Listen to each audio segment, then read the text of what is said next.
এই দৃশ্য দেখার পরে আসলে বাসায় বসে থাকার কারো কোনো সুযোগ নেই।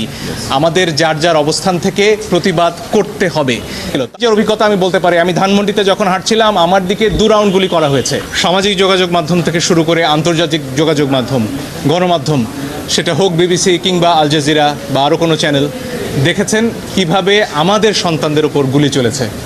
আল জাজিরার একটা ছবি, সেনাবাহিনীর সদস্যরা অটোমেটিক রাইফেল নিয়ে শুয়ে পড়লেন লাইন দিয়ে, তাদের 20 গজ দূরে নিরস্ত্র সাধারণ মানুষ, আমরা, আমার দেশের জনগণ, তাদের দিকে সেমের অটোমেটিক রাইফেল থেকে গুলি চলল।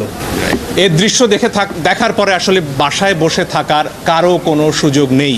আমাদের যার যার অবস্থান থেকে প্রতিবাদ করতে হবে এবং একজন আইনজীবী হিসেবে সেই কাজটি করার জন্য আজকে আমরা আদালতে এসেছি। আমরা আদালতে বলেছি নিরস্ত্র প্রতিবাদকারীদের উপরে গুলি চলতে পারে না, যেটিকে ইংরেজিতে লাইভ রাউন্ড বলা হয়, সেটি করার কোনো সুযোগ নেই। আর অনেক